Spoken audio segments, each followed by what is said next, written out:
Welcome to Chair Shots to the Cranium Interviews. I'm Stephen Goforth. It is a privilege to have as my guest a true veteran to professional wrestling. He's wrestled all over the world. He's had tremendous success in the WWE, and he is currently headlining independent shows across the country. Ladies and gentlemen, please welcome Gangrel. Gangrel, how you doing? What's going on, man? Just doing a little thing in the bag. I'm out here teaching the class, get this radio show in, so I'm happy to be on there. How you doing? I'm doing great. Like I said, I really appreciate your time.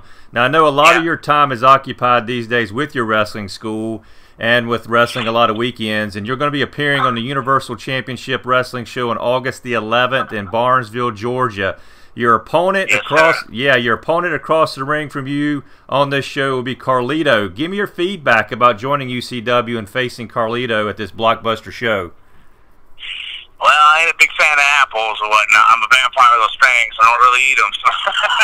So, no, man, I'm just really looking forward to being part of such a good thing, and it's brought, from what I understand, right, it was with the police department or something, so it was also it's all in a good deal in a good way in Barnesville, so I'm just looking forward to being part of the company and honored to be in the in a big match with Carlito. It's always a pleasure to do battle with him and get in there and mix it up and do some things. And I'm just really, really looking forward to it. It's gonna be a hectic week. I know I'm running up there doing that show, jumping right in the car, driving 9 hours back and running an early afternoon show right down here in my school myself. So it's a good weekend. It's a great weekend, and I'm just really glad to be a part of it. Yeah, no, they're going to be glad to have you at that UCW show. And again, going to a great cause, helping the youth there in Barnesville, and like you said, the Barnesville Police Department being a part of that. So again, great cause that they're doing this for. Now, how much experience do you have with Carlito in the ring? I'm trying to run back. I know I've wrestled his father a few times down in Puerto Rico, and I'm trying to run through my memory banks. I had to wrestle. I'm in a ring 7 days a week with a school and on the road. I think I wrestled him one time in Canada, maybe. So this is it's fairly new. So it's not going to be a whole lot of experience with Carlito. So I think it was actually a tag match. I don't even know if it was a singles match. So it's just going to be like pretty much one of the first times we locked it up. Yeah, it's going to be like a little dream matchup. I'm very excited to see that. Now, I have to ask you, just recently, you blew up the internet with your in-ring performance with Geoffrey the Toys R Us mascot. And for those of you who have not seen the video yet, Geoffrey was in the ring, laying a smackdown on several wrestlers, and he actually looked pretty good doing it. Now, you came into the ring and you laid a cranium shot on him with a package from Amazon. Who came up with the idea of hitting him with that Amazon package? Well, that was I don't do these shows very often, but they're before the Supercons, and they got like that fantasy, cosplay wrestling or whatever it's called, and so they came up with it. There's actually a guy named Alex Chamberlain he's a wrestler. He's out there. He's heavily on the independent scene and whatnot, and they said, they were like hesitant to ask me because I take wrestling very serious. I'm very proud to be a pro wrestler and the heritage of pro wrestling and all that. And they were worried. They're like, well, we had this idea. We think only you could pull it off because you are so serious, and you come in there and they spit it out. They said, we just want you to kind of like call phone and, a FedEx guy will come down and give you an Amazon package. You just got to hit him in the head. So I said, whatever. He's not touching me, is he? Poor Caleb. He clothesline Caleb and chokeslam one of the other guys' giraffes. So he's in there. He's on fire. So I went through the thing, and I just have to throw that. I don't know if you can cuss on your show or not, but I got the package. It came to my hand, and I tapped him on the shoulder, and I yelled, "Amazon Prime, bitch!" And I just swung it as hard as I could at his head. He went over the top rope, and I thought, it was fun and games, and a joke and everything, but before I left the thing, they said, man, that's got like 500,000 views. That was before I left the show. I was like, what are you talking about? And next morning I woke up, it's like 1.1 million views, and then later that afternoon I seen somewhere it was at 2 million, and then I heard it's somewhere up on 6-7 million views now. That's crazy. That is absolutely crazy. Well, listen, as many fans know, you were in the WWE, and you were famous for your in-ring entrance, using the elevator and coming up from the bottom of the entrance stage and through the fire. Now, you've credited Vince Russo for a lot of the ideas for your character. Was this also one of his ideas, or was this something you came up with? It was very unique and extremely entertaining. I credit Vince Russo with wanting to bring the vampire thing back. He was a Kiss fan, but the entrance was Vince Russo. The coming up through the fire and all that, like the blood spray. That deal was mine. That's kind of a tribute to Gene Simmons and Kiss. But Vince Russo was 100% on getting this elevator lift and wanting to come up to the Ring of Fire. So that was Vince Russo on that for sure, and it was cool because they called me on a Friday and said, "Hey, do you think you still can do the vampire thing?" And then I'm like, "What for when?" And they go like, "Sunday." I'm like, "Oh crap!" So being they told me they would never use the vampire thing before, I was in a panic. So I ran out the Hot Topics and came up with the white puffy shirt and whatnot, and this and that, and I've wrestled as a vampire since 1990, so it wasn't no issue for fangs or anything like that. That's an easy fix. So, but I can't believe they came up with that entrance, the lift, and the fire all within 2 days. So that was an amazing feat. And then with the music, with Johnson's music, and everything, and the entrance and all that, it just became a perfect storm. And then throw the Brood in the mix, Christian Edge, two great talented workers. There's a pretty amazing thing that happened by pretty much accident, Well, man, I've always wondered, were there any times the flames caught you on fire, or maybe anything at the entrance area, or were the flames pretty well contained and everything was accident-free? I never had issues with the flames. It's like the first run that I was there. Then they brought me back to tag with Viscera for a quick little thing, and they changed it all up. They changed the elevator lift and made it smaller. Just a little tiny hole for like what material would pop out of. So they said, "Oh well, we broke your elevator down, so we need you to come up out of this thing." It was a hand crank lift and stuff because he would come out spring loaded, and so it was a totally different deal. Now being it was a smaller hole and everything, when we went to do a dry rehearsal run, the flames sucked in on top of me. So it was literally like watching the skin melt off my arm. It burned right up. I was holding my skin, and I vertically jumped out of there, and pretty much saw a medic really fast, bandaged up, and like an hour later, Raw was on like whatever show it was, SmackDown, I think maybe. I can't remember which one it was, and where it was me and Viscera in a handicap match against Taker, and I wrestled and went home and seen a specialist. And that's the only time I've ever had any issue with that fire the whole time. It's just when they changed it up and had me try to come out of Mysterio's deal. Wow.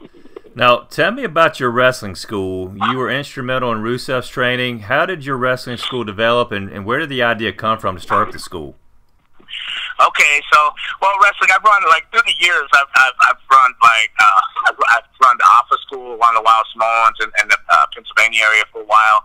Then I also ran Dean Malenko's school. I was trained by his father, Boris Malenko. So I ran Dean's school in the mid '90s before WWE, and then. So I moved out to L.A., and Rikishi's cousin, Reno, and in Hawaii, he said, "Hey, let's start a wrestling school together." It was like right around the time the wrestler came out and stuff. He said, "Hey, let's just start a school together." So I started a school, and Rikishi came on board, and that's where I trained Rusev and a few other people like Vanessa Bourne, and some guys that signed and didn't get signed, but they didn't really make it up to the roster. But it was somewhat successful. But then I decided to move home to Florida. I really miss Florida. I have grandkids and stuff like that. I was a Florida boy, born and raised in South Florida. So I got tired. When I was in LA, I would hear all this stuff saying about how bad Florida wrestling's got, and then the Florida wrestlers, and kind of took it personal. But I didn't really believe it. When I moved home and started dealing with it, I said, "Oh wow, this place is in need of a proper school, with good foundation and training and stuff." So I was really hesitant because the school, it's a big commitment, a wrestling school. But sure. I decided to go for it. So I'm here right now. I'm here Monday through Thursday. I'm 4 to 11 at night. Classes are 7 to 10, and I'm on the road Friday, Saturday, Sunday. So I'm in a wrestling ring 7 days a week, or doing something with wrestling 7 days a week. But wow. I'm happy. Gangrel's Wrestling Asylum, and it's going really good. We had a soft opening on Halloween last year, but we didn't really open the doors till December. We just signed people up, and but December we started running, and now we got like 24, 25 students right now, and I can't. I'm blessed. It's amazing. I got such a great group of young women and men, and they really work their tails off. And I couldn't ask for. I'm just really blessed with the amazing young adults walking through the door. Well, that's great. You can have that kind of influence in their life too, and in the world of wrestling. So that's absolutely phenomenal. So I usually take a question from fans, and this week, before I get into that. Of course, you mentioned earlier you were very famous for drinking the blood there at ringside and spitting it towards the audience. And so I like to take questions from fans. I'm going to be a little partial this week. I'm going to take a question from my daughter Addison, a.k.a. Addie Go. She's the world's youngest pro wrestling podcaster. So Addison says, I have to know, what were you actually drinking? Were you actually drinking blood, or was this a recipe you came up with? It was plain old fluid. It was a J Onyx, I put it. No, it was actually good old fashioned stage blood. You know, I'm not gonna. I don't think I would have got away with all those commission states with drinking any kind of pig's blood or God forbid humans blood. Exactly. Like that. But it's a good old fashioned stage blood there.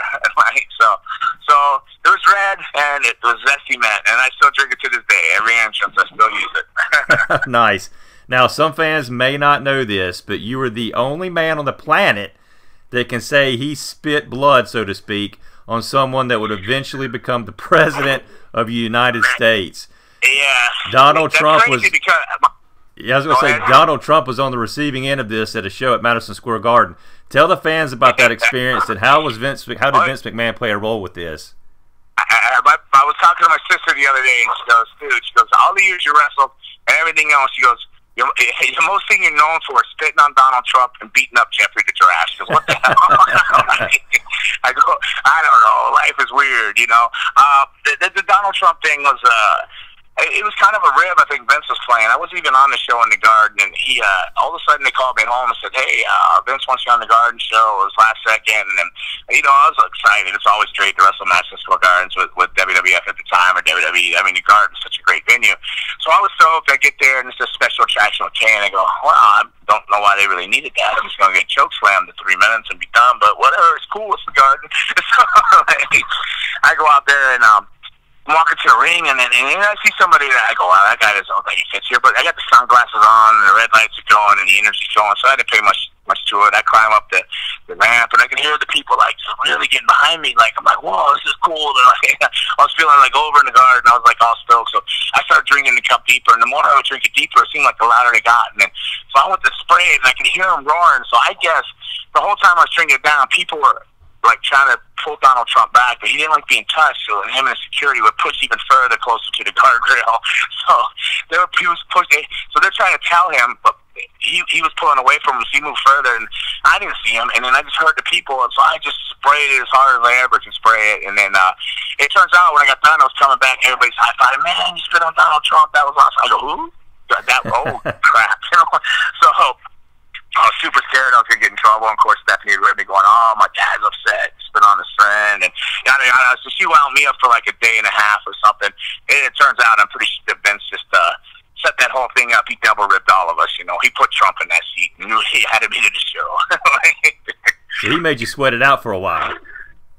What's that? Did Vince make you sweat it out for a while thinking you were going to get in trouble? Yeah, they did. A couple of days there to the end of the last TV on that Tuesday. We used to do that. That was a Sunday show, Monday, so late on Tuesday. Yeah, they relieved me. I was stressing though, but it turned out it was all good. It was a good laugh later. But yeah, the weirdest things in life. I've wrestled. It'll be 31 years in September. And the two things I'm known for, two questions people are asking me now, is either about that Donald Trump thing or the dang Amazon Prime and Geoffrey the Giraffe. Well, let's talk about some of your greatest matches. Who have you been in the ring with that really pushed you to your limits or that you really worked well with? Anybody that stands out? Well, you know, I tell people this, and they don't. They look at me with a sideways look and stuff. You know, Steve Blackman, loved wrestling Steve Blackman. Okay, a lot of people didn't have time. I had a really great time on him. Matt Hardy's another one. Not the Hardys in a sense, but I really loved doing singles matches with Matt Hardy. And Court Edge was really good. Dan Crawford and Doug Furness, when they were a tag team in the Can-Am in Japan. Budokan Hall, probably my most match that I think was a match I remember most of my life, live at the Budokan in all Japan, working Crawford and Furness. Now, I wasn't the Vampire Warrior then. I was, Gangrel was a black horse at the time, and you know, had no business being there. Green behind the ears, you know, just as green as grass could be. And then, they were just amazing. Took care of me, and always I could go on and on. I really I enjoyed wrestling everybody, Dr. Death and Terry Gordy, because you know, I was a big Freebird fan. So when I get in there, anytime I got in there with Gordy was amazing. You know? Oh, I bet it was. Now, you've done a ton of interviews about how you've broke into the wrestling business and your history in the business, and you've had a tremendous career, and you're still going strong. But I would like to ask you about your legacy in the business. When wrestling fans think of Gangrel, what do you want them to remember? Well, then I love pro wrestling as well, you know, and pro wrestling may not love me as much as I love it, but that I just love pro wrestling, and I'm 100% all in on it, and I thank the fans, and I love the fans for loving pro wrestling, because without them, I can't do what I do. And I just that I loved it. Not that I was this or Gangrel or anything else. I just worked as hard as I could. I gave 100%, and then they always gave back as fans. And it's an even wash there. And I don't know. I mean, I don't really have anything to say. I'm really just a basic guy that just truly loves pro wrestling. What's nice about this with your school and your teaching is this another piece of legacy I think you can leave behind there, that you're passing on what you learned to others, and having a tremendous influence on these young people's lives. Don't get me wrong. I live through them, like when Russo's doing good, that's me doing good. I'm like, sure. When Russo's doing good, sure. and all these, like, I say I'm like an energy vampire, because I'm stealing all the energy out of these young kids. So, like, I'll train them Monday through Thursday, and I see how they're used, so I'll go out on the weekend all fired up. So then I'll get trained out, because I'll be 50 next year, and then in February, and then so I'll do that. I'll come back in Monday through Thursday and charge up on them again, and hit the road Friday, Saturday, Sunday. Get out there and use up all that energy I get off them, and all the seeing them wanting to chase their dreams and the same stuff. So so I'm definitely proud to leave, and hope that it comes across like a legacy of stuff like that. And I hope to leave a lot more future WWE talent. We'll see where it goes. I have some really young kids in here, some really young girls. One of them will be on the show. Anna Diaz will be on the show up, taking on Tracy that show up there in Barnesville. So she'll be one of my students, and she's really good, up and coming. So I mean, look out for her and stuff like that. Well, now there are other students that you just look at and immediately say, "Hey, he or she just has that it factor." How many times do you run into that? I have two in here right now. They're twin sisters, the Colombian twin sisters, but they're not 18 yet, so they got a lot of the time. But they just do everything amazingly once. They have it. They're in the right place, the right time, the right look at the right second. They're just the world's theirs. I'm hoping they go and get an education first, so they know what to do, because they definitely have the talent to wrestle. But I would like for them to finish their education. Hopefully, I try to, when they're that young, I really push them to have something to fall back on. No matter how great they are at wrestling, injuries come, they come so fast and out of nowhere, and you know what to do with yourself after the fact. So really want them to get their education and have something to fall back on. But yeah, I got some. I have a few in here that really do have the it factor, but they're young. So it'll be a few years before you see them pop up anywhere. But I mean, they're doing shows here at my school and stuff like that. But they're gonna be something. Well, now I like to end a lot of my interviews with the name association game. Okay, so I'm going to say a name from your past, and you just tell me the first words or words that pop into your mind. Feel free to be brief if you want, but I'll try. You can be brief, or you can be more detailed, however you wish. You ready? Yeah. All right, Tommy Dreamer.